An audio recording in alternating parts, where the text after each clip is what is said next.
எல்லோருக்கும் வணக்கம். திருப்பாவை 21வது பாசுரத்தின் விளக்கத்தை பார்ப்போம். திருப்பாவை 20வது பாசுரத்தில் நோன்பிற்கு வேண்டியவைகளை வேண்டி அருள் மழையில் தங்களை நீராட்ட வேண்டும் என்று சொல்லி பகவானை எழுப்பிய ஆண்டாள் இந்த பாசுரத்தில் பகவானை புகழ்ந்து போற்றி எழுப்புகிறாள். ஏற்ற களங்கள் எதிர்பொங்கி மீதளிப்ப. ஏற்ற களங்கள் என்றால் எத்தனை பாத்திரங்கள் வைத்து பால் கறந்தாலும் எதிர்பொங்கி மீதளிப்ப. அந்த பாத்திரங்களில் எல்லாம் பால் நிரம்பி அல்லது பொங்கி வழிகிறது.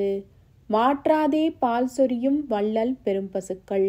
மாற்றாதே என்றால் ஏமாற்றாமல், பால் சொரியும் என்றால் பால் கொடுக்கும், நம்மை ஏமாற்றாமல் பால் நிறைவாக கொடுக்கின்ற வள்ளல் பெரும்பசுக்கள், வள்ளல் தன்மையுடைய பெரும் பசுக்கள். ஆற்றப் படைத்தான் மகனே அறிவுராய்.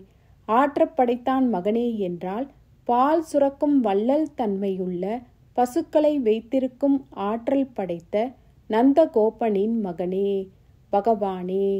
அறிவுராய், தூக்கத்தை விடுத்து எழுந்திருக்க வேண்டும் என்று அறிவுறுத்துகிறாள் ஆண்டாள். ஊற்றமுடையாய் பெரியாய் உலகினில். ஊற்றமுடையாய் என்றால் அந்த வேதங்களால் போற்றப்படும் ஊற்றே, எடுக்க எடுக்க தோண்டப்படும் வேதங்களால் அறியப்படும் ஊற்றே. பெரியாய், பெரிதாக விஸ்வரூபம் எடுத்தவரே. உலகினில், இந்த உலகத்தில். இது அடுத்த வரியோடு இணைகிறது. தோற்றமாய் நின்ற சுடரே துயிலலாய். தோற்றமாய் நின்ற சுடரே என்றால் இந்த உலகத்தில் பல பல அவதாரங்கள் எடுத்த சுடரே அல்லது ஜோதியே, பிரகாசமானவரே என்று கூறுகிறாள். துயிலலாய், துயிலெழுங்கள், எழுந்திருங்கள் என்று கூறுகிறாள்.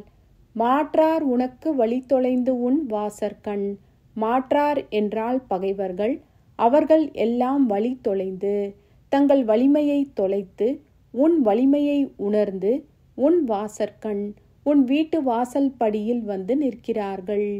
ஆற்றாது வந்துன் அடிபணியுமா போலே.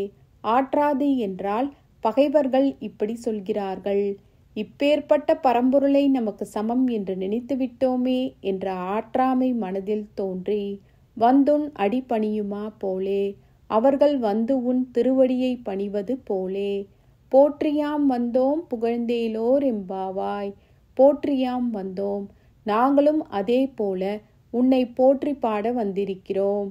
புகழ்ந்தேலோர் எம்பாவாய், உன்னை புகழ்ந்து பாட வந்துள்ளோம் என்று முடிக்கிறாள் ஆண்டாள்.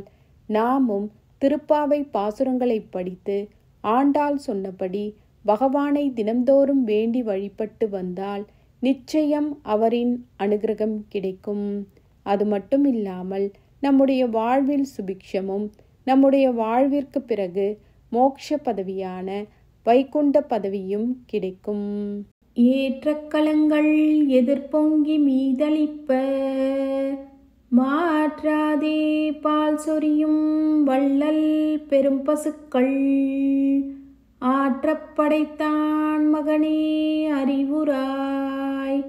ஊற்றமுடையாய் பெரியாய் உலகினில். தோற்றமாய் நின்ற சுடரே துயிலலாய். மாற்றார் உனக்கு வலை தொலைந்து உன் வாசற்கண். ஆற்றாது வந்து உன்னடி பணியுமா போலே. போற்றியாம் வந்தோம் புகழ்ந்தேலோர் எம்பாவாய்.